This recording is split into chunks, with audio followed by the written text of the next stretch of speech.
What's happening, people? Welcome back to the Brothers Geek Out podcast. Another episode for us brothers geeking out and giving you our thoughts on what's happening in the movie, TV show, pop culture world.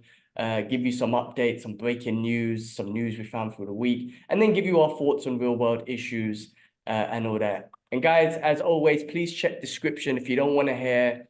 If you want to get straight to the Geek Out news, if you want to get straight to the news, check the description.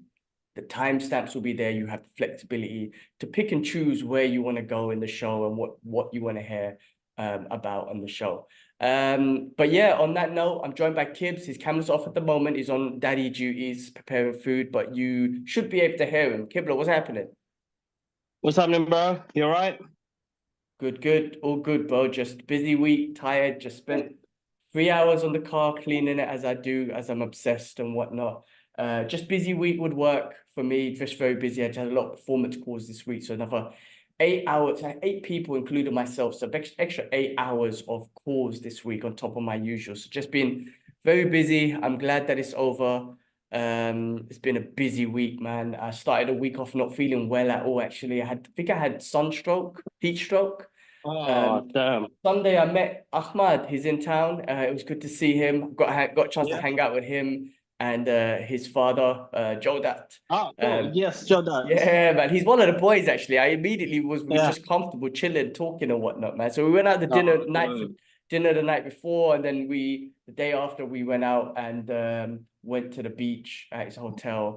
And I actually didn't drink much that day. We didn't use any sunblock. I didn't have a hat on. I was just in the sun the whole day, like literally a deep Dubai 40-degree sun. And then like an hour after we were done, my body started feeling a bit weird. And then I was like, I don't feel right, man. By the end of the day, when I came home, my body was shivering, bro, like proper shivering. Oh, And then I ordered food. I couldn't even eat it. I was trying to watch the UFC. That wasn't working properly, so that was frustrating me. But I was just shivering. Everything was going really, really bad. I had to miss prayer, man. I couldn't even do Esha prayer. I couldn't do wudu or nothing. First time I missed prayer in a year, and I just bust night nurse. And I just got into bed and I shut down for like 14 hours. And then I just literally woke up in the morning to email my team saying, guys, I need to rest. Something's wrong. And then I slept for another 5 hours. And then I woke up, my body was still in pain, but the shivering was gone. yeah. Just kind of done some research, and I think it was heat stroke, basically. It's one of the symptoms of heat stroke. It must be because it was so Yeah. random. Just Yeah. upset, It ruined the day, ruined the beginning of the week, and ruined my Sunday evening. I had, plans to go home or watch the UFC, some food, you know what I mean? Those sort of things before the week starts, and Yeah. just kind of ruined everything. And then Tuesday, I felt much better, but I took the day to rest before I go back into training and put my body through strain again. And then Wednesday was back to normal, but I was just a little bit upset that that happened randomly, but it is what it is. It's been a crazy week. Tomorrow I should be meeting up Ahmad again, so looking forward to that. So, Cool. work during the day, and then just have an afternoon meeting, and it'll be a nice weekend this week, hopefully. That's good. That's But good. yeah, That's good. that's it, man. That's it. That's it from my side, really. That's the big updates, man. What about you? What's been going on with you?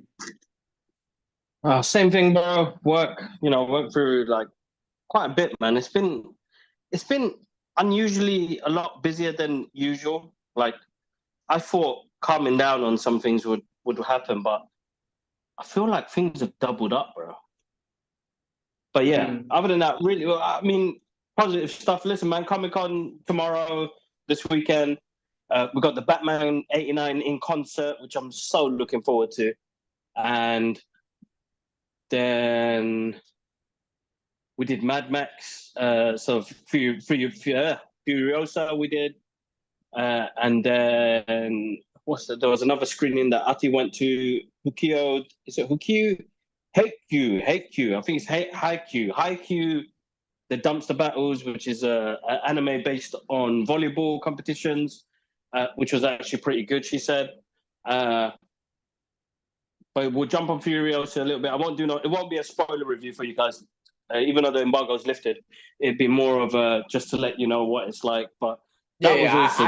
I haven't seen it either, so let's not even go there. But I'm planning to watch it on Sunday. If there's no plans for me, I'm gonna go watch on Sunday. So yeah, no spoiler reviews, but I need to get your thoughts. I would love to get your thoughts. Yeah, no, definitely. What else, man? I feel like there's something else that's happened. What else has happened for? I mean, we got To be honest, bro, news and this stuff to week, I mean, talk about. we got loads of stuff out. Guys, make sure you check out the episode with Eric and Julia Leeward, who are the showrunners and writers for X-Men the animated series and consultants on X-Men '97, which is 100% on the Rotten Tomatoes and all them fresh, all them book websites. Probably the best thing that Marvel brought out this year. Since Phase 4, we found that. So that's on the channel, guys. Make sure you check out my Geek Out episode with Hijabi who is a cosplayer streamer. We talk about her journey. We talk about her inspiring others that are in the same culture to that have love for all the stuff geeky. And it was a really good, humbling conversation, man. Like just to get to speak to somebody who has that much passion in why they do what they do, how they got into it, and and we still do it to this day now, bro, because there's not many people like us in that field. And I met this young little Bengali brother a couple of weeks ago at one of the screenings. I can't remember which one. His name's Rakib. And he was like, "Oh man, you guys are Bengali. I didn't know. It's amazing to see you guys there. And it's amazing to have people like us there representing pop culture, which is really delightful to hear, bro." So shout out to Rakib. He's a up and coming filmmaker. He's directed a few shorts. It's nice to. It's weird because I'm the. When everybody sees me, I'm like the eldest one there. They don't realize that. They think I'm the same age as them, which is a compliment. It is a compliment, but they see me and they like the excitement, and I'm a bit more. I am excited. I'm a bit more laid back. I am silly, but then they were like, "Oh mate, goddamn, you old man," because I tell them I got my kids, and like after the screenings, most people hang around. They talk about the film, bro. I'm trying to run and get my last train home. I'm like, boys, I got kids, I got to run. So like, shout out to all them people. A lot of people, man, a lot of love. We've been getting a lot of love recently, which is it's unexplainable because you know what? Listen, bro, we have been censored. I look at the numbers and it's not amazing, but it's because we have a strong point to what we want to talk about, and I can't sit there and we can't sit there saying nothing about it. Which I think we have the responsibility to pass the message on when we have platforms like this. And the same thing I was telling, a lot of people are still silent to it.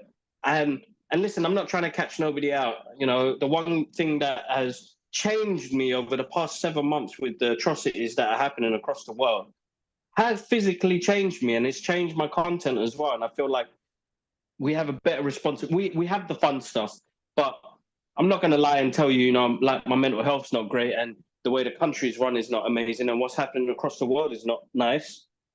I want us to be able to be responsible with the platform that we put out there and say, you know what, it's okay not to be okay, but these things do affect us in many ways. But yeah, that's the main thing with all the people that I've met so far and the episodes we got out. And guys, we've got so many episodes.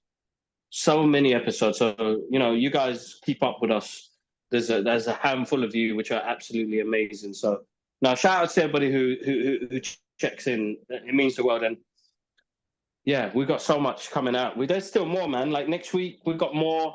I think bro, the trailer for Beverly Hills Cop 4 came out and just got me excited and moist. And I don't know why it is. Like, I haven't seen it. I haven't seen it yet. I saw the link and then we just got into this. I haven't even had a chance to see it, so I'm gonna watch it later. Yeah, I've done my reactions. They're all over the channels, but Wicked. Like, I'm cosplaying as Axel Foley in for Comic Con on Saturday. So I've got the jacket, jeans, and I'm not gonna look nothing like him, but I just want to represent something that I love from the 80s. Because Beverly Hills Cop, bro, no matter what, it's still one of the great top movies of that era. And Eddie Murphy in his prime, he just absolutely smashed it, bro. And just, I don't know, it got me moist, man. And it's the nostalgia. Everybody's going to get me on nostalgia. The only thing I'm upset about is that why is it not out in cinema? Because it's a movie I would 100% supported in cinema. For sure. But yeah, so that's it. Yeah. So that's that. Other than that, The love. That is it, bro. I think, I just wanted to touch on the love you're talking about we've been getting, man. I mean, considering we've been censored for a couple months now and what you call a shadow ban and whatnot, we're not reaching users outside of our subscription list. It's very rare now because of what we speak about and just our point of views on certain things. But yeah, the love has been amazing. I think like some of the shorts, I think your breaking news shorts are awesome. Some of the videos you've been doing these recent X-Men videos are really good, man. I personally think so. I'm not being biased. I mean, I really think that you take some time. The editing's great. It's very informative and it's short and digestible content. And it's interactive and they're easy to digest with a lot of good information. I think they're really good, man. I enjoy them, man. No, I thanks. know like it takes time. I know it takes time to edit, stuff like that. And I do shitty editing with the Nah, podcast, man, with you've our done good, bro. clips. You've done good. You've done good. You've done really good, bro. Well, I mean, look, I don't do anything great, but when I try to edit the podcast and put the images and try and find the images and try and find the right time to pop them in and whatnot, it takes time. Like, honestly, I timed myself last week, sorry. It takes nearly 3 hours, right? 3 hours to do it properly, then convert it and create the clips, then pull it up onto YouTube and then have them scheduled for the week. The whole process, beginning to end, takes about 3 hours. So, but No, I don't even understand. So yeah, that takes a long time. But I understand if you're trying to create a quick short with the editing that you do and the information that you put in, I could tell how long it could take. So, but I really enjoyed it. Guys, check them out. Check out little informative geek out clips. What would you call them? Knowledgeable. Well, no, they're like 5 cool things. So because I'm going through the 5 cool X-Men Fox things. universe, but yeah, before Deadpool and Wolverine comes out, which we'll touch base on, I was like, you know what, fuck it, let me go through these movies again. And I shouldn't have said that too loud. Let me go through these movies again. I watched X-Men 1 and 2 the other day. No, last week, the week before was X-Men, the first one, X-Men 2. And I just thought, you know what, I don't want to be bad on those movies. I want to be able to give a positive light on them, and so that's why I was like, let me read up on this and like find out things that people may not known about those movies.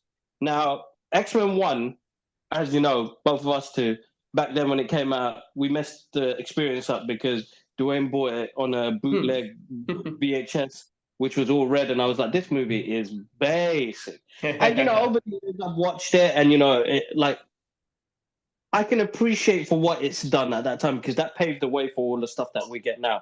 But X2, like watching that last week, bro, I was like, oh my God, this is not bad of a movie. It's actually really good. And I was like, the more like I kind of pulled away from it because it didn't use the source material to its advantage. It actually did, bro. It did pull stuff from the comic books, but it's just still heavily biased to Wolverine being the main guy of the story. But bro, I watched The Last Stand yesterday, and I'm trying to put some good videos together for that one. So every week, hopefully, I'll bring some of that out for the short. So guys, make sure you check out on our Instagram and TikTok page. I am posting it on there. But X-Men 3, bro, is horrible, man. It's a I horrible was movie. just about to say, bro, I don't know how you're going through them because even with the first two, and I remember the second one was good. I enjoyed that one, and Future Past was good. I enjoyed that one, but I can't even get myself to watch them, to be honest with you. So I don't know how you're doing it. So I don't think I could. I would never be able to last the third one, and I won't be able to last the Apocalypse one. I won't even be able to pull them on. So I don't know how you're doing it, bro. You know what, bro? Honestly, they're all right watches because this is where like the transition of where kind of Hugh Jackman starts to kind of look like Wolverine, but because his hair looked better in number 3 than it does in Deadpool and Wolverine.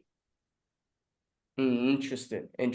I've seen, you know what, yeah? I've seen some little edits that people have been doing with his hair in some of the pictures from Deadpool and Wolverine, and they still could have done better. I think they still could have, people, basically his hair's a lot shorter, it looks a bit flat, it's got a little bit of pointiness and whatnot. It's fine. It looks like something out of Old Man Logan or whatnot. But what do you call it? Some people have kind of like just put a bit more to it, and I think they could have done that, but yeah, I mean, even though, man, it's just those movies were, the only one I could watch actually is Logan. I could easily put No, that of on and course. watch that again. That's the best one. And I think I will watch that one before Wolverine and Deadpool comes out. Yeah, no, listen. Logan is a great film, bro. 100%. That's in my top 10 favorite movies, bro. That movie is amazing. And that made me earn more respect for Hugh Jackman because, as I said before, I never liked Hugh Jackman as Wolverine. I never thought he looked the part and he's, had that 6 foot stature and but he just didn't have that. I don't know, man, that Wolverine thing that I've always loved in the comic books and the animation. But, Well, I give him props and respect for that. yeah, I mean, that was my big thing, that he was just too tall for the role and whatnot. And it just didn't, they didn't put him in a costume and all that sort of stuff. I always was I was young and dumb. I didn't know shit anyway. And I didn't really appreciate much things anyway back then. So appreciate for what they were. But, that was my thing. He was just too tall. He wasn't as stocky. He obviously, when he started making his own movies, he started getting very ripped and whatnot for the movies. He got blunks, bro. Yeah, so I give it to them for that. But yeah, no, now now I appreciate him so much as Wolverine. Like him and Deadpool in the movie, it's like it's one of going to be the biggest movie ever. I can't wait. So I love him as Wolverine. I still can't wait to see what the replacement would be. But just the fact that we get him back in for this movie is going to be absolutely awesome. So I'm looking forward to it. I really am. And I respect him as Wolverine. He done a great job. He put the effort in, considering all the bullshit movies and the critics I don't know what the critics said about those movies, but me thinking the movies are basic, for example, and him probably getting criticized for being too tall, and comic book geeks like us will criticize shit. So considering he went through all of that and to becoming the Wolverine of our generation, like he's the only man the next person who becomes Wolverine has a hard job to 100%. you know what I mean? Because you have to earn that. You have to earn 21 years that you play that character, something like that? No, longer than that, bro. 25 plus. 25 years. You have to earn that. That's what he earned. And he's earned a lot of people's respect as Wolverine. So I think the next person coming on board, you need to do 25 years of work, man, to earn that. Exactly. But let's see. You never know. Sorry about the sound effects, guys. My little one's playing up. Yeah. But cool. We'll talk more about that in a bit. We got some news about that. Cool. Well, let's get into it. Let's get into some real world issues, guys. As always, please do skip this if you want to. Check the description if you don't want to hear our thoughts about this, but this is always something that we're going to talk about. This is the reason why we are shadow banned and whatnot, and it don't mean shit, because a lot of people have had bad things happen to them.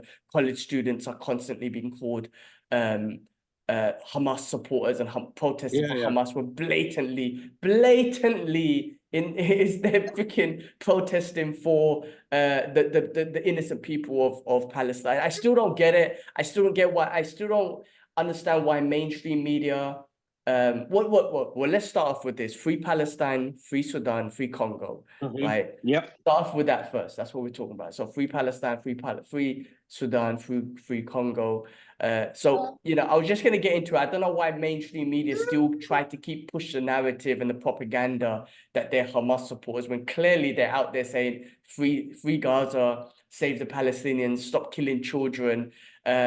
But that's mainstream media propaganda, but they're losing. The propaganda's losing because of the internet. I'm just watching this amazing interview and speech by John Mersheimer. Again, another historian. Mersheimer, I think he's like a war historian.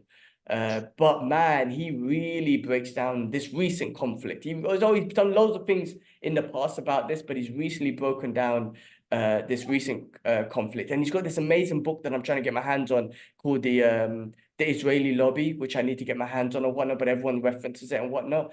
But the facts that he puts out there, on the fact that and this guy was from back in the Iraq war days and whatnot, telling them that they're gonna lose, it's not gonna work out, and the false narratives of weapon of mass destruction and whatnot. You wouldn't even believe this, bro. Before 9/11, before that, right? You wouldn't believe who that Yahoo in Israel was telling the US, because he would come over to the US and give them advice on the region and who and what regimes that they should attack, because those so-called regimes will be will question, or what's the word, are against the freedoms of the West and whatnot. You wouldn't believe it. One of them was Saddam Hussein. The other one was Bin Laden in Iraq. This is all before September 11th. And then what happened with September 11th? Was a tragedy happened and whatnot. But instead of going after the so-called groups that done it, Bin Laden and the Taliban and whatnot, what did they do? They had an excuse to go to Iraq. They made up all this bullshit about weapons of mass destruction, which the whole world knows now. It's facts. It's not even a conspiracy, it's facts. That was all lies. This Yahoo's been doing this from then. And he's been telling them from back then that they need to attack Iran.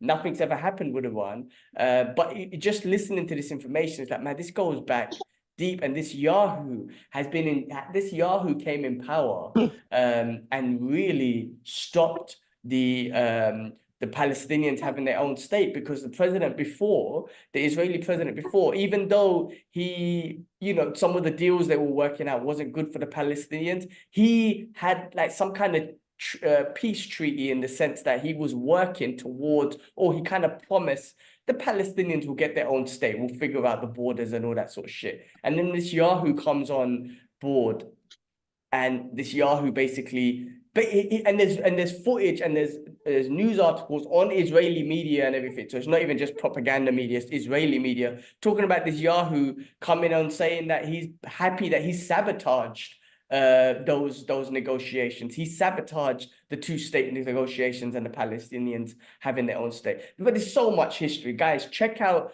John Mersheimer. The one I'm watching now specifically is called Why Israel is in Deep Trouble. John Mersheimer with Tom Switzer. Again, guys, with recent news, check out Breaking Points. Check out Mark Lamont Hill. Do check out loads of interviews from, again, John Mersheimer is one of them.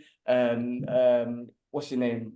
What have I got? Norman Finkelstein. Like, you got to check these things out. There's so much history. Even Bassem Youssef has been giving out a lot of history. Check those out. There's some positive things that happen. When I say positive things, man, that freaking the ICC have called for that Yahoo's freaking arrest, which is, bro, since the ICC was formed, I think it was 21 years ago. I think so.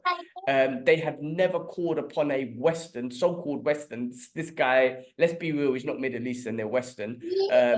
Western leaders to be called for arrest warrants on them. So him and the deputy, the other terrorist, I didn't want to say the word, but the other guy in his department, and some Hamas leaders as well. The truth is, nobody gives a F about the Hamas. Like, whether you kill them, whether they get arrested, nobody really gives a fuck about them. This is all about the Palestinian people. Nobody gives a fuck about what happens to Hamas, honestly. Yes, there's some people out there that'll call them resistant fights and all that. But truly, for the general person, it's like, fuck them. I don't care about them. It's the innocent Palestinian people and innocent children we care about. But the fact that this Yahoo and this deputy I can't remember this idiot's name, but they got, well, it's big news, whether they catch them or not, because of course the US will protect them. The US is already, they're already condemning the ICC and blah, blah, blah. Of course they will, they protect them. But the fact of the matter is, bro, it's a massive statement to the world that he is being called to be arrested. I think they put the request in. So I don't know if it's been official, but it's a statement regardless, man. And any country that follows the ICC, we're talking about, except the US, I don't think even the US are in it, but there's a couple of European ones in there. So this man can't travel. I believe, if I checked it right, there's like 170 countries in the world that follow the ICC law. So, someone like Putin, for example, he's been called for arrest in the ICC as well. Of course, the Americans supported that when that happened, but with this Yahoo, they're completely against it, considering the genocide and the genocidal words this idiot's put out there. But basically, this fool can't travel around the world. If a country really supports the ICC, I believe the UK does. So if he shows up in the UK and they don't arrest him, that's basically the UK giving the middle finger to the ICC, saying, you don't mean shit, which means the rest of the world, I could turn around and be like, well, you know what, fuck you, the ICC, you don't mean shit. So, Putin won't get arrested either. So there's a reason why, like, Putin didn't go to South Africa for the BRICS meeting, which is like the global South sort of, I really don't. I need to understand more about this BRICS thing, but I think it's like the global South currency or the global South economy or whatnot. But basically, South Africa basically told him, listen, if you come here, we follow the ICC rules, so we're gonna have to arrest you, right? So this Yahoo and this other idiot, they can't travel the world, which is a great thing, but it's a massive statement. Also, a big statement that's happened. Norway, Spain, and Ireland have officially recognized Palestine as a state. And again, a massive statement to the world. And you know what's great? They're both, all three of them are European countries. Again, I've read that really it doesn't do anything like politically or whatnot. But what it is, it's a massive statement. It's a massive statement. And then John Mearsheimer talks about it. He goes, this is why, he goes, the reason why Israel's in trouble it's because of what they've done, and they'll never be forgiven about this because you can't hide this now. It's all over the internet. You can't hide it. World leaders are not just going to let it go, except the West and the US and whatnot. But this whole global South will never let it go, especially people like Russia and China and, South America, where, the US has constantly condemned and bombed and whatever and villainized. But when it comes to one of their own, so-called own, what their own actually really is, they have double standards. So we've seen this from the West. So it's a massive statement again, man, like that those countries are recognizing. I hope a lot more. I mean, look, really, in regards to recognizing them for the UN, the whole world does except the Western countries, the US and whatnot, a couple of countries. But the more countries that jump on board, man, it's a statement. It's a massive statement, regardless of what Israel tries to do. They are the statement is being made by they're stained. world. Yeah, they're stained, bro. Yeah, man, it's crazy. So some good, and when I say good news, I've been listening to loads of podcasts. Again, there's another guy, Noam Chomsky as well. No, Elan Pape. Sorry, Elan Pape wasn't Zateo. With Mehi, anyway, I forgot his surname. And he was talking about, let's not get excited. This is a great statement that these things are happening, but let's not think that anything's going to change because these freaking killers are still going to go in and kill as many as they can because that's what they are. But it's a statement to them. It's a statement that we're not supporting you from the global South. So, things are changing, man. I think the world is changing, and I hope. The whole thing is, I hope the killing stops, man, of innocent people. And I don't know, they're not going to be forgiven, but I'm glad there's going to be consequence. The arrest warrants need to go out, and that's a consequence in itself, saying that you're not getting away with it. And and all the shit you've done for 50 years or 75 years to the Palestinians, you're not getting away with it now because we've got an arrest warrant out for you in the world. And that's a massive statement that you're not getting away with this shit.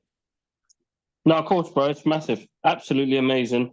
It's good news. It's good news. But for me, bro, and I said it to you a couple of months back, I just feel like it's all happening too late. We've lost so many people, bro. We're coming close to what, 40,000? Yeah. It's insane, bro. It's insane. And, I feel sorry for the innocent Israelis, the innocent Jewish people that have been protesting with us. For them, that's a lot, bro. For them, that's a lot. They will endure so much shit because of these Zionist regimist people, and they didn't realize they're gonna.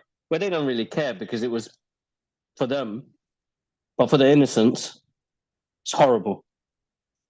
But it's horrible. They're gonna have. Well, the reason why they say they don't feel safe no more is even their own kind have put them to a side to do what they've done now. That this is in history now. And now that we've become more world aware about things, hey, man, don't do no bummy here, man. Now that they're more world aware about what's happening, that's it, man. They're done. It's done, son. It's done. You know what I mean? I keep remembering that scene from Boys in the Hood when he's like, you fucked up, right? You fucked up. You fucked up. Like, that always comes to my head when I see them yahoos. Like, it makes you think, like, how did you let it get to that point? Not knowing what was going to happen. Oh, you know what? That Yahoo and that whole right wing government there. They've been getting away with so much shit, especially under the radar, and because of propaganda media and whatnot. Man, it completely backfired. And I think Hamas, doing what they're doing, which is fucked up, right? You have to still think about it, right? When Piers Morgan, that can't keeps asking that question, do you condemn Hamas, right? Bro, that piece of shit, right? He keeps asking that same question. Like, that question should be broken up into two. This is my perspective, right? Yeah. He asked the question as a whole. So yes, you have to, because innocent people were killed. When innocent non-combatants were killed, you have to condemn that. And even in our religion, bro, it's against the religion. It's against the rules of war in our religion. So yes, you have to condemn that, right? But if he broke that question down into two and say, question A, do you condemn the killing of innocent people? Well, 100% yes, and it's against our religion as well. Question two, do you condemn the killing of the combatants? Was like, no, this is an occupied resistance fighting against an occupying force. So that's why they killed some of the combatants. They killed combatants and they fought against combatants. That's all right. Combatants against combatants. But when this fucking idiot, sorry, I'm going in on Pierce. He does sometimes do some good things and nail down on some of the Israeli government way. He does some good things, but I'm just cussing him for that. But he keeps asking the question as a whole. So when you ask the question as a whole, because there's innocent lives involved in that, the answer always has to be yes, and that's a fact. You have to. That's my opinion. And in according to our religion, that's our opinion. You have to say yes, of course, because innocent people were killed. But if you was to split that question in two, yes on the innocent part, no on the combatant part. That's my opinion and whatnot. But I don't know why I started that off. Where did that come from? But anyway, fuck Piers Morgan. Bro, listen, I'm with you on that, because when I hear him say that, recently he got destroyed though. Oh yes, by that brother. What's his name, man? He's a professor. Yeah, can't remember his name. Recently he got destroyed and he didn't know what to say. What's his name? Cornel West. That's and it. they destroyed him. You're racist and whatnot. He got done. But it's true. It's true, because he keeps following the mainstream bullshit. And he keeps the protests. He kept on going out there and saying, "Oh, the Hamas protest, the pro-Hamas." That's not true. Yes, you can say there's a couple of idiots out there that are pro-Hamas and saying death to America. Like, fuck those people. Don't associate those people with me, right? That's what not the protest is about. But he never reflects on the IDF. The pro Zionist people coming in causing trouble. He never reflects on any of that sort of stuff. And I'm just like, bro, that's why you got done, man. That's why you got cussed out and everything. So, but listen, man, the propaganda is not working because the internet, the media, social media, even though you get censored, it's out there, man. It's out there. They're never gonna be forgiven, man. That country has never been gonna be forgiven. Hamas, maybe they knew, because I think they're dicks. Like, maybe their strategy was to let 50,000 people die, or they knew that Israel's going to come in hard. John Mearsheimer talks about Israel's always wanted to be known as, based on what they've always done in history, as you hit us, we're going to hit you harder, right? That's just facts that they've done. Mearsheimer talks about that, and maybe Hamas knew this, and I think what was happening, so this is what I've been learning or just listening to, this whole peace in the Middle East thing that Trump keeps boasting about. It wasn't really peace with Palestine. It was peace with the other regions. But it was like, fuck Palestine. Like, we'll make peace with the other regions and force them to kind of ignore Palestine. So it kind of shows peace. And then, that's why, Hamas and all these other countries and Iran, what's the other one? Iran and those, well, not Iran. I mean, Iran's kind of funds Hamas and all that sort of shit. But anyway, that's why they attacked, to kind of be like, well, no, fuck that. We're not going to let you do peace with those countries and forget about us. But maybe they knew that Israel's going to come in strong. And then what's going to happen is the global sympathy will turn onto the Palestinians, right? Considering, okay, October 7th happened, but the history is going to come out, because there's no way you can hide the history. So yes, people want to start this from October 7th, but you got Mearsheimer, you got Finkelstein, you got everyone saying, well, Yes, but it started from 75 years ago, the occupation, the ethnic cleansing, all that sort of stuff. So, man, we're going through a change in history now. The US is getting synced into this, man. If they really wanted to be the world police, they're really sinking down, and Israel's taking them down with them. And when I say sinking down, they're just losing reputation in the world, man. They really are, Oh man. yeah, definitely, without a And doubt, without a doubt. yeah, It's a joke. It's a joke. yeah, it's a joke. It's an absolute joke. I feel like ever since COVID, and I don't know if you've noticed it, that any government right now, if it's the States and the UK, it's like a carry on comedy show. Mm. And it's I don't know, man. I didn't, before I don't think I was clued up and understood the amount of I wasn't into politics. We were having fun. We were enjoying life. And as I've got older now and life stresses and everything else that kicks in, I realized, hold up, man. These guys are a bunch of joke, man. You've got in the UK at the moment, we've got general elections happening. You got dog shit, Richie Sunak, and then you got bird shit, Keir Starmer. I ain't voting for nobody, bro. You're gonna bring more shit to the people. So why am I gonna, vote for one of these idiots that don't really care about us, bro? Us people who actually we give them their payslip, basically. They're like the worst marketing team in the world, bro. They can't market themselves for shit, bro. All they do is they put money into all of these shitty campaigns, and we pay for it, and then we lose out. And it's weird because I was thinking about us, like, back in the day, people who started revolutions and had great leaders and great people to look at. We're not in those areas no more, man. We don't have heart like that no more because we're run down as the society and the way we've been, and we're kind of spoiled. I'm gonna say that I'm spoiled because I don't have to look after those bigger decisions because I'm like, I just want to look after my family.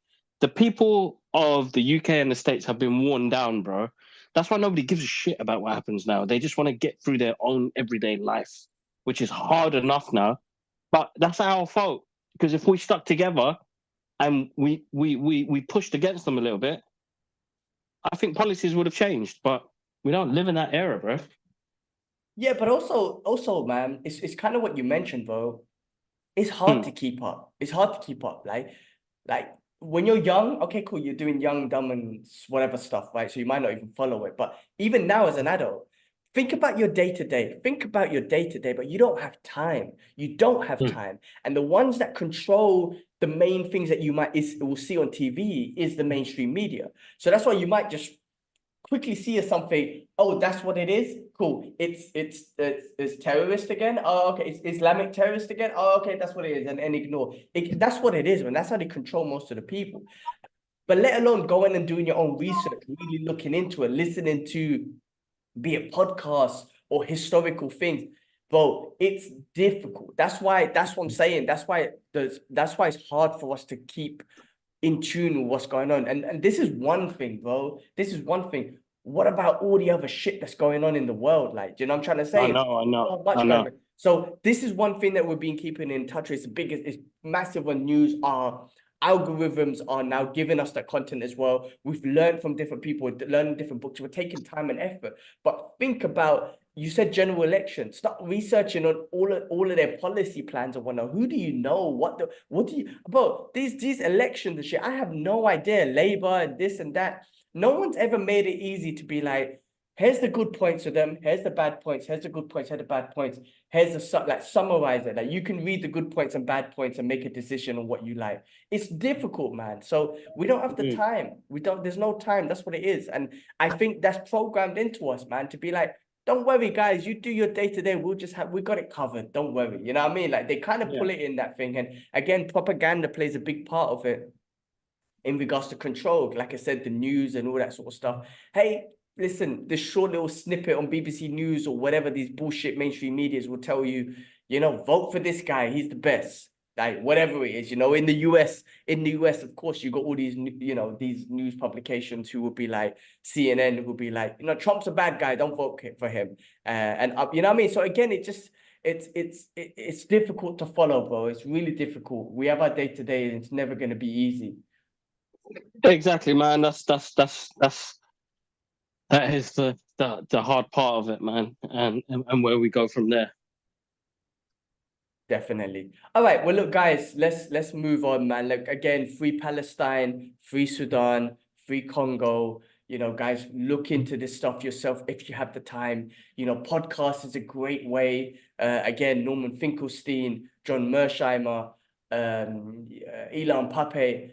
I'm talking. These are all Western. I don't know if they're all Jewish, but I know some of them are Jewish and whatnot. So I'm referencing them. Elon Pape, who's Noam Chomsky. I believe Elon Pape, Norman Finkelstein, and Noam Chomsky are all Jewish, right? So I'm saying them, like listen to them, right, and whatnot. But there's so many other people. There's Zateo, there's Breaking Points, there's Mark Lamont Hill. Like, if you want to do research, check those guys out. Podcasts, audiobooks, whatever it is. Yeah, don't listen to what we do. This is just our rant. Like, we're no fucking experts. So I'm just ranting about shit that we've heard. Go do your own research. But yes, all right. Well, in that case, let's move on to things we watch. Let's get into the Geek Out news. And normally I'll be geeking out and getting excited with a big smile on my face with X-Men 97, but there was none this week, unfortunately. So I watched some other stuff. I watched Kong versus Godzilla. Bro, I'm sorry, guys. The movie was so poor. So poor. Listen, man, I'm sorry if I sound mean, right? But I really wanted that little girl to get squashed. I was like, someone, Godzilla, please just misstep and squash her, please. Like, I found it so cringy that that little girl was the key to open up Mothra or whatever, for Mothra to come and tell Godzilla, hey, whoever the thing that moth thing is, bro, to come and tell that moth, hey, don't fight. There's a bigger threat. Like, do you know what? And all the humans in the movie were silly. None of them were lovable. They were all laughable. I mean, I'm sorry, man. Like, they were in there to be silly. So like I couldn't take none of them serious. So again, the humans destroyed this movie for me. But and I'm sorry, that little girl, I know she was serious anyway, but please, I wish someone squashed her. But bro, do you know what would have been a better movie, in my opinion? Cut out every part of the humans and every scenes with Godzilla and Kong, especially Godzilla, because I actually loved the part that Godzilla was preparing for something. I liked that. Yeah. Going around same here. energy and preparing side. And that, bro, I think if they just made a movie on that, maybe put some subtitles on him, thinking like, you know, some shit's going down, I need to go prepare. Same thing with Kong, he's trying to figure out shit, have subtitles with him, he meets the other thing, the other Kong Empire, whatever people.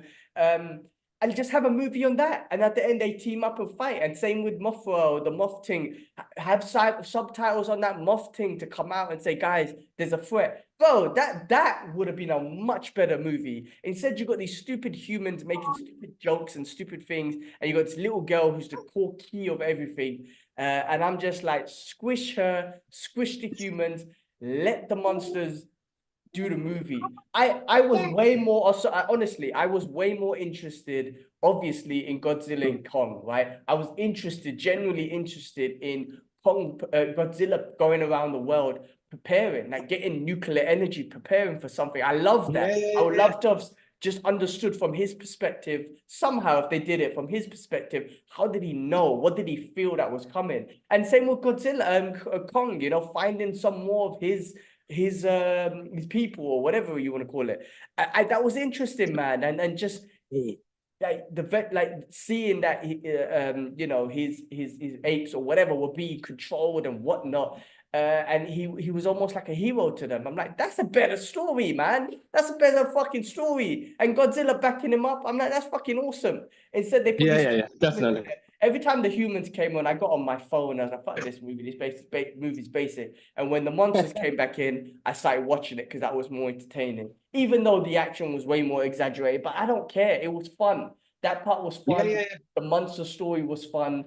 I would have loved to seen more. I would have loved them to emphasize more on the monsters and their story rather than this bullshit humans. Anyway, that was my thoughts. I got some extra news on that apparently as well. The writer, let me pull up my phone, sorry. Where have I got it? The writer for Spider-Verse, David Callahma, is next to write the next Godzilla and Kong. So I don't know if that's gonna make a difference or whatnot. I mean, the studios. I mean, this movie I think done great in the box office and whatnot. It did. It did. And I think there's potential because it's fun, right, to see those monsters on the screen. And I think there's potential. You just got to remove the humans and this stupid, I don't know, this indigenous culture in there and blah blah blah blah blah. And I'm like, this guy making YouTube videos and this other doctor who all of a sudden who's an expert on these big monsters that can change a tooth, but he has a silly attitude as well. And I was like, this is stupid, man. Like. Anyway, but there's going to be a new writer. So that movie was basic, in my opinion. I started off bad. The other movie I actually watched, what is it called? Hold on, I got it here. The Ministry of Ungentlemanly Warfare. And this was actually based on a true story. Guy Ritchie, Henry Cavill, Isa Gonzalez, Alan Richardson, who's a monstrous of a man, but he's such a beast. It's got Bob Osulamonakon. Sorry, I can't pronounce his name. It's got Till Switcher. It's got a good cast in it, put it that way. But it's actually Guy based Ritchie, on man. Guy Ritchie, yeah. Guy Ritchie, yeah, of course, and immediately, like, this movie reminded me of kind of like the Inglorious Bastards. Guy Ritchie, I've always said, is like, in my opinion, like the UK version of Quentin Tarantino. But this is based on a true life event, a true life mission. I just want to quickly read this out. British Prime Minister Winston Churchill and a group of military officials hatched a daring plan to neutralize Hitler's fleet of German U-boats during World War II, made up of a motley crew of rogues and mavericks. The top secret combat unit used unconventional techniques to battle the Nazis and change the course of the war. So it was based on a true event, which was great. And obviously in true Guy Ritchie fashion, it was directed and filmed in a very absorbable, entertaining way. Henry Cavill is fantastic in it. But it was giving us a piece of history of World War II. And I think it was done really great. The dialogue was great. You got a bunch of misfits kind of doing this mission for Britain, which is always exciting. Again, it reminded me of the Inglorious Bastards and whatnot. I genuinely enjoyed it. I thought it was great. It was great movie. I don't know if you got a chance to see it. No, I haven't. I wanted to see it. I mean, listen, man, you have a great cast like that. You have a great director. I just feel like it was marketed really badly. And, I feel for Mr. Henry Cavill, man. Like, the guy doesn't seem to catch a break. All of his movies don't even last that long in the cinema when he's got a leading role. I just feel like the industry is trying to get him or something. You know what I mean? But listen, it looks fun. So I will catch it when I get the chance. I will watch it, definitely. Yeah, definitely watch it. It's definitely absorb. Like I say, because it's Guy Ritchie and the way he films it and the great cast, it's really easy to absorb. And because you're watching like a moment of history, and I don't know how accurate each thing is, but the plot of it is a moment of history. It's definitely a great watch and something good to learn and interesting for World War II and these British misfits, I guess. But what would you call them? Maverick, rogue, whatever, top secret mercenaries and whatnot.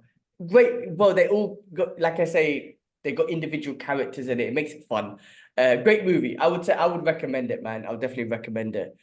You know what? That's all I watched this week. I didn't really have time to watch things this week. It's so busy, like I mentioned earlier.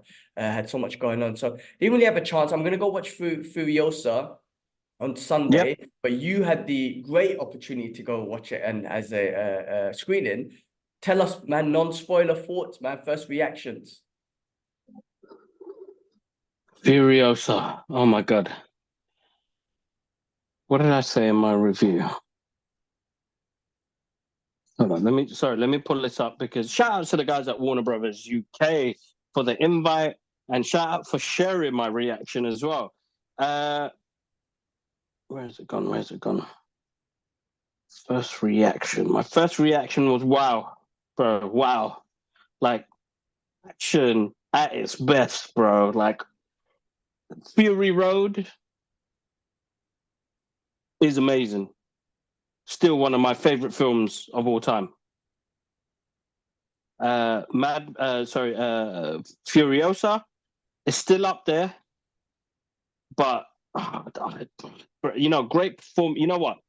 Anya Johnson Taylor, is that? Did I say that name right? Hold up, man. Let me get this before I mess myself up, man. So look, listen, man. George Miller delivers a visually stunning mechanical thrill ride. Yeah, Chris Hemsworth shines with one of his best performances ever, bro. Wow, interesting. Better than Thor. Yeah. Yes. Do you think? Hold on. Let me ask you a question here. If you was to take Thor: Love and Thunder out of it, would it still be his best? Because I wonder if that's ruining your decision. No, that's not ruining my decision. I don't think Thor, and these people are going to get me for this, man. I don't think Thor was a great character in the first two movies. He's been great in the cameos in the Avengers after. And don't get me wrong, I actually love Thor Ragnarok. I think that's a brilliant movie. To this day, probably the best one out of the two that came out. I don't know, because when you get typecast in a role, you're always seen as that one-dimensional character, right? And that's the difficult part about signing a contract to 20 movies. Yeah, that's true. You see something different. It's like The Rock. Like, listen, bro, he's just going to play himself in most of his movies. But saying that, the other guys, he smashed it, bro. Even though he was in it for 5 minutes, he played a different character. And the one that shocked me the most was Jumanji 2 and 3, which he plays this kid that is in this other big person and still trying to battle his own demons to be confident in that character. Now, what Chris Hemsworth did in this, which I really enjoyed, was, yes, he had fun with this role, but it fitted that Mad Max universe, bro. It was absolutely sick, bro. This is a longer film, bro, and this film is different to Fury Road, but Anya Taylor-Joy, who plays Furiosa, young Furiosa, and you get the younger version as well. And she encapsulates the character really well, bro. Like, there's this mysteriousness of her from watching Fury Road to watching her beginning coming together, bro. George Miller gives us a grander scale of the wasteland as well. So good fun, bro. Good adrenaline rush. Good story, bro. Like, good storytelling, like my guy's 86 or 87 years old. To give me a good film with good story and a good action-packed extravaganza, like, he smashed it, bro. Like, he really knocked it out of the park for me, bro. Like, again, it's in my top favorite movies of this year. But it's an amazing, like, for me, I'm a visual guy, innit? So, when I watch Fury Road, and I watched that like 10 times in the cinema, I don't think anything in the past 2 decades we've got anything better than that. Interesting. So Hideo Kojima, he mentioned that he preferred this one, even though he loved Fury Road. He wasn't even downplaying that. He was just saying that he thought this one was better. What do you think he was? It's hard to get into someone else's head. But do you think there was like stuff in there specifically where you're like, which probably which captured him to be like, this one's better than Fury Road? Like, was it, I'm trying to answer the question and ask the question? No, exactly. So you're seeing it from his view. He's looking at story and visuals, bro. He's looking at the grander scale of what George Miller has brought to the screen. He's brought us a whole new universe again, bro. Because if you watch Mad Max 1 to Fury Road, you really still don't know much about the wastelands and how big it is and how vast it is. This goes into that a little bit more. So we get a bit more mythos. So it's not much of a mystery, but it's grand, bro. Like, I keep saying this, yeah. I think, we've had superhero fatigue in the last couple of years because of how much the system was pumping it out till it kind of got to a point where it's like, oh my God, they're not rewatchable. Like Mad Max Fury Road, bro, I can slap that on, bro, moist all the way through. But there's some stuff that doesn't come out, doesn't have that rewatchability. And I feel like this year, cinema has brought us some great movies, bro. Dune Part 2, Furiosa, Warner Brothers getting up there in the box office. You got Mm-hmm. Monkey Man that came out recently. I haven't seen The Fall Guy. I need to see The Fall Guy. I did watch something in cinema recently, like, you know, Boy Kills World, which was absolutely awesome. So I feel like giving all these other movies to breathe is really good. Yeah, I agree. I agree.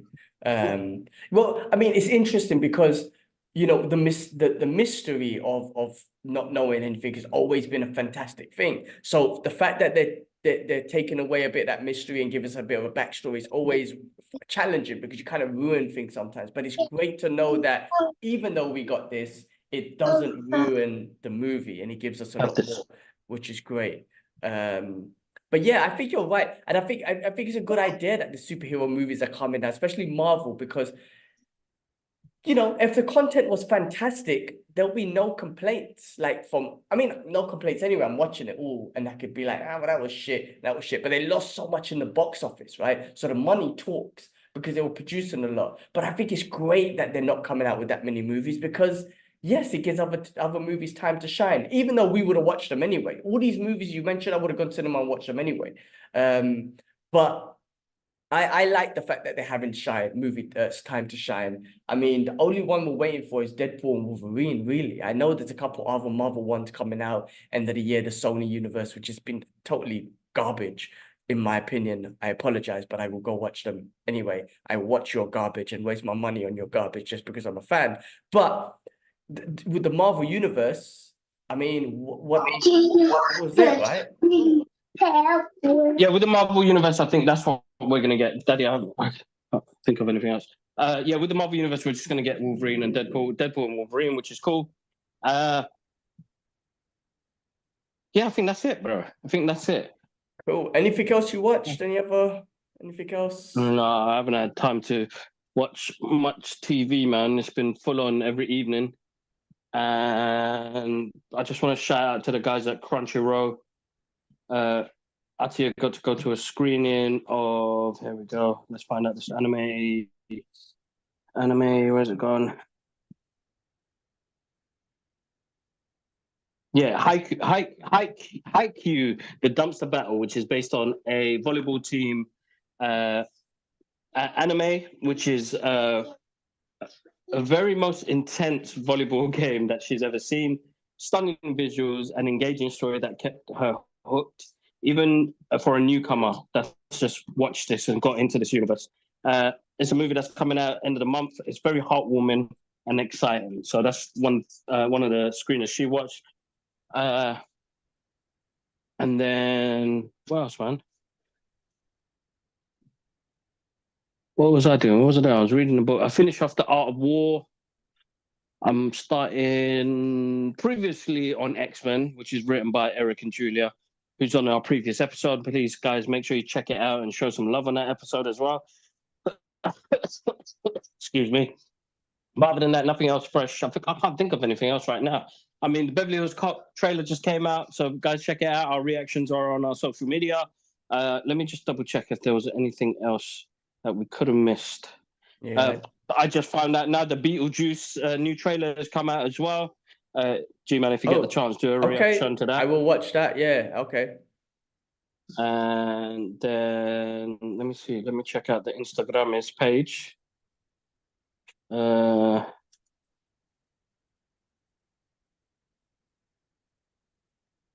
see what else we've got.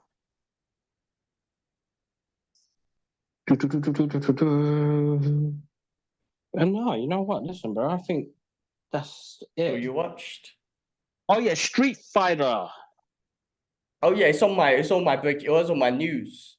Okay, yeah. Well, let's go. Move. Let's go to the news then. Let's go to the news, guys. We'll start off with some Marvel MCU news, and then we'll go into other movie news. So some MCU news, guys. Tickets to Deadpool and Wolverine tickets are out for cinema. Boom. I think that's in the US and UK and whatnot. I haven't seen anything here, so check it out. Buy your tickets. Apparently, it's broken records for this year, right? So I was wondering, has it broken records like in cinema history or in the last 10 years? But this year, it's breaking records. But amazing, exciting times. Can't wait for that. I've been seeing loads of interviews. I'm trying to avoid certain when I see interviews with them too, I'm watching them. I know they're not going to spoil shit. People keep asking them stupid questions, so sometimes I just turn it off. Like some interviewees are like, "Oh, they're like, can I ask?" And I just want to see your facial reactions. Like, is so and so in it? Is so and so? And I'm like, shut the fuck up, man. I don't want to hear. I don't even want to. Why do you even want to know? Like, I don't know. So anyway, I'm trying to avoid all spoilers, and I don't even want to see interviews where people are asking these dumb questions. In my opinion, sorry, dumb questions. In my opinion, because I don't want to see that shit. Tickets are out, guys. Can't wait to watch it. There's been a couple of new little teasers that they've thrown out there with the ticket things, which I can't wait for this week. Yeah, so very excited, very excited. Yeah, man. So, all right, Kevin Feige is trying to convince Bob Iger, whatever his name is, about Internals 2. So that movie was, in my opinion, wasn't great. I didn't enjoy it. I didn't really care about the characters. I don't really care if they show up. If they don't do Eternals 2, I wouldn't really care about it. But I think Bob, because of his decision and the flops that Marvel's been bringing out, he's been a lot more strict on what's coming out. The problem with Bob is, in my opinion, or what I think is, Kevin knows. Kevin knows where he's trying to take the story. He's been the mastermind behind the whole thing, right? Because there's been a lot of flops, which obviously have gone through Kevin, Bob's probably, when someone does amazing, everyone loves him. And the moment there's a couple of flops, it's like, nah, I don't know if I could trust you anymore because you made a lot of bad decisions. Now, yes, let's be real. There's been a lot of bad decisions that come out and box offices are dropped and whatnot. But maybe, if Kevin's trying to convince Bob about Eternals 2, maybe there's a whole cosmic world that he's trying to convince him, say, I need this film to happen because it introduces a whole lot of cosmic shit, which we're going to get to into the future. You know what I mean? Because that's where the universe is going to take us eventually. So anyway, trying to convince him about that. Hawkeye season 2 apparently is happening. Yeah, boy. So I'm genuinely interested because I like Jeremy, what's his name? Jeremy Renner. Yeah. I'm a fan of his. I'm glad he got better. I'm glad, he went through some serious shit with the snowplow and whatnot, I think it was. Yeah. So I'm glad he's recovered. Hawkeye is one of the original Avengers. It's great to see more of him, I have to be honest with you. Even though he's passing it on the mantle to the Kate Bishop, but I'm sure he's going to be in it. And then WandaVision season 2, apparently is going to be the first show to get the sequel in 2026. Okay. So I'll be interested to see what happens with WandaVision. Wanda's not dead. I think in Agatha Knows It All, like they might touch on her being dead. But I think something's gonna happen. She's gonna come back, or she's not really dead, or something. You can't kill her off, man. I keep saying this, right? I've said this before. You're trying to push this agenda of female superheroes and all this sort of shit. You had the best female built-up character, female built-up superhero character, and the most powerfulest one in the MCU, and you killed her off. That was the most dark. Like, what are you trying to do? Are you really trying to build female superheroes, or are you trying to just shit all over them? Like, what? Come on, guys, let's be real. Like, you had the best one and you killed her off. I don't think she's dead. That you could build on her so much. So I'm looking forward to more Wonder to come back. That was it. Same. I heard Vision's got his one coming out as well. Yes, because he's still out there in the world. There's so much things. I think with this whole MCU universe, there's so much things that's happened and they haven't touched on. And it's kind of like, come on, guys, you're losing the plot. There's still a fucking sentient being in the Indian Ocean that no one's ever talked about. It's like, come on, guys, like that's an Avengers level threat. Go check it out. No one ain't said shit. Anyway. What else? All right. Well, that's all I had for the comic book stuff. Let's move on to other movie news. Like I mentioned earlier, Into the Spider-Verse, David Callahma to write the next Godzilla and Kong. Hopefully, he writes a monster movie and not a human movie. Street Fighter movie. So you mentioned that earlier on. I didn't even know they're doing a real live action. Actually, I didn't even know.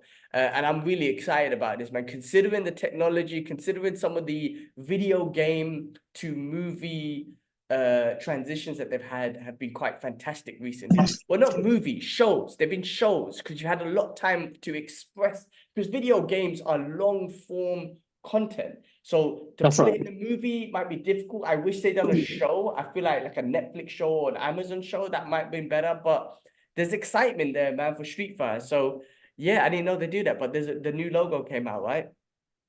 Yeah, so they got the new logo, so it's probably in production. Listen, bro, and some people are going to be like, Kibbs, what you chat about? The animation that came out a couple of, was it 30 years ago? Or 40 years ago, 30 years ago, which you shared a clip recently. But the anime is still to this day one of the best things ever. by far. And by far. And then listen, man, it's one of my guilty pleasures, bro. Jean-Claude Van Damme's Street Fighter is still it's still there, bro. It's still one of those rewatchable movies It is that I can actually. enjoy and just, bro. I could watch that than anything that's come out in cinema, like other movies, like Godzilla. I'd rather put that if they were in front of me. I'd watch Street Fighter, bro. You know what? 100%. If I had to pick out a Kong and Godzilla versus Street Fighter, I'll watch that Street Fighter. You're right. It's a guilty pleasure by far because, Yeah, man, they got the costume designs on point, man. I don't care. yeah, bro. That Yeah, was the bro. He first even did thing. the little flip kick in there as well. Yeah, man. Bro, I don't care, bro. Even his emotional speech about going to kick Bison's ass. I love it, bro. That movie is great, bro. It's still one of my favorites, bro. I don't know why, but you know, Ash was talking about it as well. That feeling of 80s and 90s movies, nostalgia, it's just still there, bro. You know, like it still lets me enjoy that. Yeah, definitely. You know what? Man, we might have to do that as a retro movie review because you know what? It is enjoyable and it's easy to watch and it's full of cheese. I already know what to expect, but man, there's something about it that is awesome because it worked back then, man. I feel like it worked. Those movies worked back then. Yeah. But now it just wouldn't work, man. So I'm really looking for let's see. I'm looking forward to what they're gonna do. I just feel like you can't make a cheesy one because that won't work now. So you have to do it right. You have to do it justice by the game. You have to get, Exactly. the movement, the martial arts, the story. You got to get that on point now. So let's see. A movie's tough. I think a movie's tough because you're gonna probably base it around one character. Why not make it a show? Why not make it a show where you can explore different characters and have time to really express stories and characters. So I don't know. We'll see. We'll see what happens with that. No, Um, exactly. Man. Okay, I'm looking forward to that. Let's see who, like we live in a day and era now where we didn't know what was coming out when it was going to come out, and we wouldn't see sneak peeks. Trailers were like, go back to our old retro trailer reactions, which I'll bring some of them back. They were basic, man. But you watch the movie and you're like, oh my god, this is amazing. So like, I feel like less less is more because now, and this is just me personally regarding cinema, and it's probably because I'm getting old. I am getting old. There's far too much excitement around stuff where we're seeing too much stuff now. So it's like, how do you maintain a good amount? And you're right, it's staying away from, like, I stay away from interviews, I stay away from any sneak peeks or TV spots now where before I'd want to watch everything. So yeah, man, we got loads to come, loads to come. Loads to come. Well, last one for the news. Lord of War sequel is happening with Nicolas Cage and Bill Skarsgård. So Nicolas Oh Cage is going to wow, be okay. replaying his role and going to be joined by Bill Skarsgård, who after Boy Kills World and he was in Dune and he was in John Wick. I'm he's on my radar, put it that way. So I'm a fan of his. And I like to see him in more stuff. So that's another one. That's all I had for the news, actually. So was there anything else that you had? Anything I missed? No, nothing else, bro.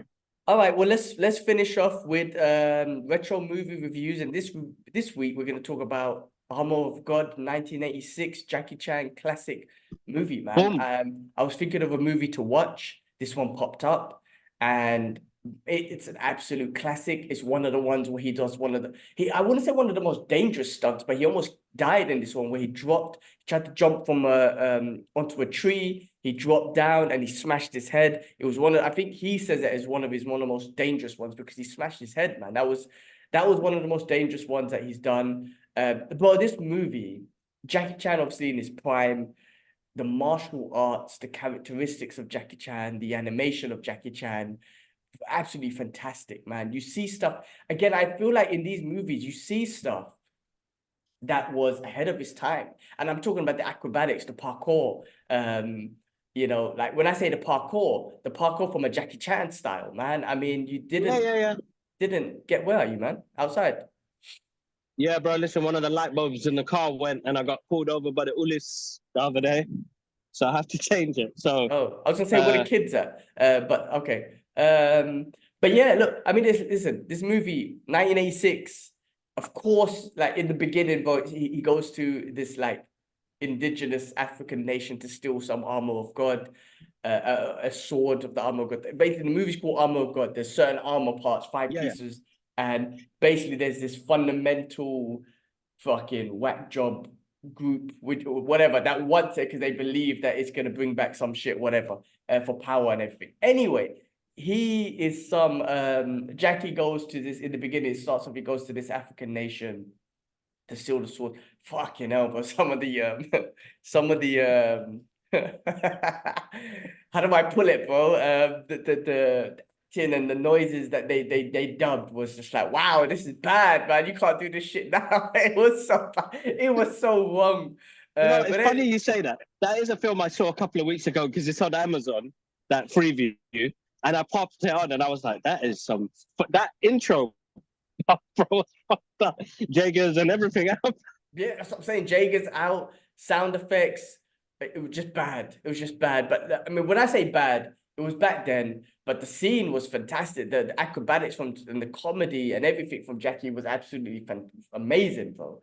And then you know, just throughout the movie, I mean, like he's always been in like initial like again ahead of his time. I mean, with the cars he drives, the Mitsubishi. Like there was a scene where he's getting chased, where they're getting chased by the car and his Mitsubishi, it's almost like Batman Dark Knight, you know, when his car gets exploded, and then it turns into the motorcycle. I'm like, man, shit, they got that from Armor of God. Obviously, they didn't, but maybe you never know because that's what happens in the movie. I'm like, this It is does. It so, turns into like a two-wheeler, isn't it? yeah, little two-wheeler thing. And I was like, this is awesome. But again, the martial arts, bro, that last scene where he fights them four chicks, just absolutely fantastic, bro. He's so good when he's on. Yeah, bro. So good, so good. Wicked. I remember just and I think he was a big oh man, such a legend with these movies. But 80s history, I know in the West we knew our Stallone, we knew our Arnold Schwarzenegger, we knew our Van Dammes and whatnot. But you know, in Hong Kong cinema, yes, we had Chow Yun-fat have it with the gun martial arts and whatnot. Jackie Chan, man, just revolutionized the martial art game. Now, when you're talking about the John Wick, and I know that's gun fu, but there's a lot of martial art aspects to it as well. When you're Yeah, talking about, you know, Tony Jaa, he was influenced by Jackie Chan. Like, this movie just brought back so much memories, man. And Jackie Chan's just in that time, man, the comedic action that he did was so lovable, man. He was such a lovable character.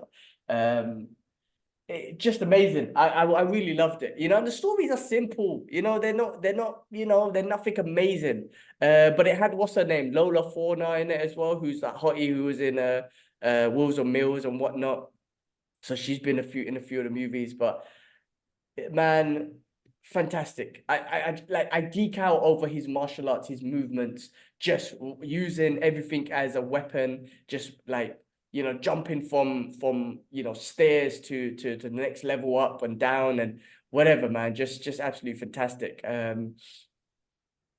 But yeah, what else, man? I mean, he made the villains four female fighters who were badass fighters and whatnot. Some of them, one of them looked like a dude. I think some of them were dudes when they're now actually some of them fighting were together. dudes when they were Yeah. getting when they were actually fighting. Yeah, the Some of stunts them that they were went dudes. through. Yeah, like when some of them will get kicked, like beaten and whatnot. I go for you could see that they were dudes and whatnot, but that's cool. It's okay, no problem. You know, he didn't want to hurt the women, but the fact is, the antagonists, the bad guys, or the main four people he had to fight were women, women of color, in fact. So you know, if you Mm-hmm. want to put that out there, what else about this movie, man? What else? It's the Bro, wrong bulb. if you're a Jackie Chan fan, I can't, you know, you cannot not watch this movie, right? You know what I'm saying? If you're a Jackie Chan fan, you have to go watch this movie, or you have to go back and watch it. The stunts again, some of the best that he's done in his career, and one of the most dangerous ones, I guess. Um, Yeah, man, that was my thoughts. That was my thoughts. Just pure excitement, pure excitement. There was no looking at my phone on this movie like I did with Kong and Godzilla. There was all just in 100% and enjoying this movie. And that's what these old school movies do. And that's what Jackie Chan is able to do on the screen. Just keep you engaged. But yeah, Kibbs, any other thoughts on this movie? Nah, listen, bro. Like it was. Oh shit! Just licked the fucking door. Oh man, damn. Los. Oh shit! Sorry, guys. Oh man, I don't miss working on cars, bro. I ain't gonna lie. That fucked me up. Oh man, hit me in the shin as well, motherfucker. Sorry, Oh, guys. Los. You know Swearing what, bro? games. I wouldn't even know how to change a bulb on my car. Like with the new cars, the old cars, we used to tear it apart, take the screw out, change it. But I wouldn't even know how to do it on my car. Like that's how crazy it is with these new cars. Nah, yeah, bro. On new cars, nah, forget it, bro. That's stress in itself. So luckily, my car's still old, bro. So I'm able to do some of it, but it is still a ball ache. Like some of these cars, man, they're not built like the Nova. Mm. You could just take it apart, put it back together. You got That's enough what we space. did. Like Yeah. it's tight, bro. Like they've used up all the space in this to fucking confuse you even more and fuck you up in the process. Sorry, guys, for the oh shit, did I break it? Mess you up even more. But it is what it is. I'm glad that I'm still confident enough to get it done. If that makes sense. Yeah. Yeah. With an old car, I think so, man. With a new car, man. Yeah, but I mean, we still really just kind of. Anyway, well, man, we were talking about retro movie reviews, and then we got into cars. Anything Sorry, else sorry. on Armour of God? Nothing else, No, nothing else on that. I think it's for the film it is, and for what it does, and some of the best martial arts fighting sequences to this day still, bro. It still stands strong, I think, in the action scene, as you said. So, nah, 100% awesome retro review today for that one because I saw it. I did, yeah. Funny enough that you watched that because I only watched it a couple of weeks ago and I put it on in the background, but I didn't realize that I think I was looking after the kids and then I said, oh, you know what? I'm gonna watch this movie, and then I realized it's got some basicness in it, and then I watched it that night after. But yeah, still a good film, bro, to this day. awesome. Guys, if you haven't seen it, please check it out. Great movie. If you're a Jackie Chan fan, then actually, if you're a Jackie Chan fan, I'm sure you've seen it. Put it that way. All right, cool. Well, guys, that was this week's retro movie review. Again, as always, if you have any suggestions on what we can watch, let us know. I'm thinking the original Mad Max, just considering, Furiosa and stuff coming out this week. So I might check that out this weekend. And that's it for this week's show, guy, man. You got shows this week. Oh, fucking hell. Let's start that again. And that's it for this week's show, guys. Anything, Kibla, why don't you take us out, bro? Listen, guys, as always, thank you for the love and support on the channel. You guys are absolutely amazing. So you guys didn't get to see my face most of the time. I was multitasking and looking after two kids at the same time, and then now trying to sort out a light bulb on the car. But listen, follow us on all our social media platforms. Check out our recent episode, our Geek Out episodes with showrunners and writer Julia and Eric Leeward. Check out Hijabi Who episode as well. Honestly, man, we've got a lot of love recently, which throws me off sometimes where, we get to do these amazing things. And I'm still thankful and grateful I get to it. But, the main reason is us sending out a positive message out there as well. So Free Palestine, guys, donate to the links in our bios. And yeah, man, have a good All start right. to the week. Have a good start to the week. We'll catch up. Peace.